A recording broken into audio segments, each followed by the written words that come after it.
Spiritually, mentally, physically നമ്മൾ ഒന്നായി തീരണം. സ്പിരിച്വലി നമ്മളെ സപ്പോർട്ട് ചെയ്യുന്ന ആത്മാവ് ഉണർന്നിരിക്കുന്ന സമയത്ത് മനസ്സ് ഉറങ്ങാൻ പാടില്ല. അപ്പോൾ ശരീരം വിശ്രമിക്കാൻ പാടില്ല. അങ്ങനെ ഒരു സമയമുണ്ടോ? അതേതാണ് ആ സമയം? അതാണ് ബ്രഹ്മമുഹൂർത്തം. അതായത് ഉദയത്തിന് മുമ്പുള്ള 4 മണിക്കൂറും ഉദയത്തിന് ശേഷമുള്ള 4 മണിക്കൂറും നമ്മളുടെ ആത്മശക്തി ഉണർന്നിരിക്കുന്ന സമയമാണ്. അപ്പോൾ മനസ്സ് എങ്ങോട്ടെത്തണം? മനസ്സ് ആ ആത്മശക്തിയോട് ചേർന്ന് നിൽക്കണം. ആ ആത്മശക്തിയുടെ ഇച്ഛയായിരിക്കണം മനസ്സ് ചെയ്യേണ്ടത്. ഇച്ഛാശക്തിയാണ് മനസ്സ്. ആരുടെ ഇച്ഛയ്ക്കനുസരിച്ചാണ് മനസ്സ് പ്രവർത്തിക്കേണ്ടത്? ജ്ഞാനശക്തിയുടെ, ആത്മാവിൻ്റെ, ബ്രെയിൻ്റെ ഇച്ഛയ്ക്കനുസരിച്ചിട്ടാണ് മനസ്സ് പ്രവർത്തിക്കേണ്ടത്. സ്പിരിച്വലി അപ്പോൾ നമ്മൾ എന്തായിരിക്കണം? ഫിറ്റാവണം. ആദ്യം നമുക്ക് അറിവ് സമ്പാദിക്കാൻ കഴിയണം. സ്പിരിച്വലി നമ്മൾ വളരണം.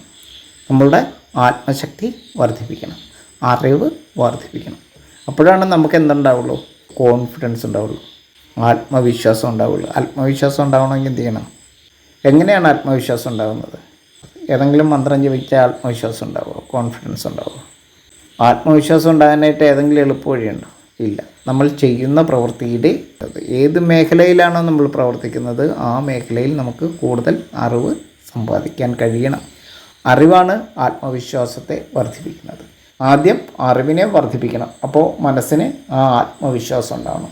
അപ്പോൾ ആത്മാവിനോട് മനസ്സിന് ഒരു വിശ്വാസം ഉണ്ടാവണം, ആത്മാവിന് മനസ്സിനോടും ഒരു വിശ്വാസം ഉണ്ടാവണം. അതാണ് ആത്മവിശ്വാസത്തിന് അടിസ്ഥാനം. അറിവ് നമ്മളെ ചതിക്കില്ല എന്നുള്ള മനസ്സിൻ്റെ ആ വിശ്വാസമാണ് നമ്മളുടെ ക്രിയകൾക്ക് റിസൾട്ട് ഉണ്ടാക്കുന്നത്. മനസ്സ് സത്യത്തെ സ്വീകരിക്കണം, അസത്യത്തെ തള്ളണം. അപ്പോൾ നമ്മളുടെ ക്രിയകൾക്ക് എന്തുണ്ടാവും? പക്ക റിസൾട്ട് ഉണ്ടാവും. നമ്മളുടെ ക്രിയാശക്തിക്ക് റിസൾട്ട് ഉണ്ടാവും. അപ്പോഴാണ് നമുക്ക് ജീവിതം ഉണ്ടാവുകയുള്ളൂ. അപ്പോൾ സ്പിരിച്വലി, മെൻ്റലി, ഫിസിക്കലി നമ്മൾ ഒന്നായിത്തീരുമ്പോൾ നമ്മൾക്ക് ജീവിതം ഉണ്ടാവും. ജീവിതം എന്ന് പറയുന്ന വാക്കിന് 3 അക്ഷരമുണ്ട്. ആ 3 അക്ഷരം എന്തിനെയാണ് സൂചിപ്പിക്കുന്നതെന്നറിയോ? ജ്ഞാന, ഇച്ഛ, ക്രിയാശക്തികളായിരിക്കുന്ന സ്പിരിച്വലി, മെൻ്റലി, ഫിസിക്കലി നമുക്ക് എനർജിയെ നൽകുന്ന ആ ത്രിഗുണ വൈഭവത്തെയാണ് ജീവിതം എന്ന് പറയുന്ന 3 അക്ഷരം സൂചിപ്പിക്കുന്നത്. അതിനകത്ത് നമ്മൾക്ക് ആദ്യം വേണ്ടത് അറിവാണ്, ആത്മശക്തിയാണ്, ആത്മാവാണ് ആദ്യം മുന്നേ നടക്കേണ്ടത്. ആത്മീയത എന്ന് പറഞ്ഞാൽ എന്താണ്?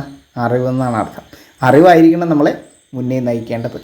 അത് ആദ്യത്തെ അക്ഷരം ആദ്യനെ സൂചിപ്പിക്കുന്നതാണ്. ആദ്യത്തെ അക്ഷരം എന്തിനെ സൂചിപ്പിക്കുന്നതാണ്? ആ ജിയെ സൂചിപ്പിക്കുന്നതാണ്. ജിയാണ് ആത്മാവ്, അറിവ്. അറിവുണ്ടാകുന്ന അവസ്ഥ, ജി എന്ന് പറയുന്ന അവസ്ഥ. അതിനോട് മനസ്സ് ചേരുമ്പോഴോ സ്പിരിച്വലി, മെൻ്റലി നമ്മൾ ഫിറ്റാകുമ്പോൾ, ചേർന്നിരിക്കുമ്പോൾ നമ്മളൊരു ജീവിയാകും. ജീവിതം ഉണ്ടാവണമെങ്കിലോ ജ്ഞാനശക്തിയുടെ കൽപ്പനകളെ ഇച്ഛയായി സ്വീകരിച്ച് ക്രിയാശക്തിക്ക് റിസൾട്ട് ഉണ്ടാകുമ്പോഴാണ് ജീവിതം ഉണ്ടാകുന്നത്.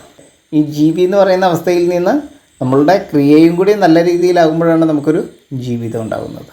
അറിവ് കൊണ്ടും അറിവിൽ നിന്ന് ജനിക്കുന്ന ഇച്ഛ കൊണ്ടും നമ്മൾ പ്രവർത്തിക്കുമ്പോഴാണ് നമുക്ക് നല്ലൊരു ജീവിതം ഉണ്ടാകുന്നത്. അപ്പോൾ ആ നല്ലൊരു ജീവിതം ഉണ്ടാവണമെങ്കിൽ എന്ത് വേണം? പരമസത്യമായിരിക്കുന്ന അറിവായി നമ്മൾ മാറണം. നമ്മളുടെ മനസ്സും എങ്ങനെയാവണം? സത്യമായി മാറണം.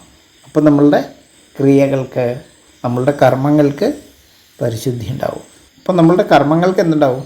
വിശുദ്ധി ഉണ്ടാവും, നല്ല വൃത്തി ഉണ്ടാവും. ആ വൃത്തിയാണ് നമ്മളുടെ ജീവിത വിജയത്തിൻ്റെ അടിസ്ഥാനം.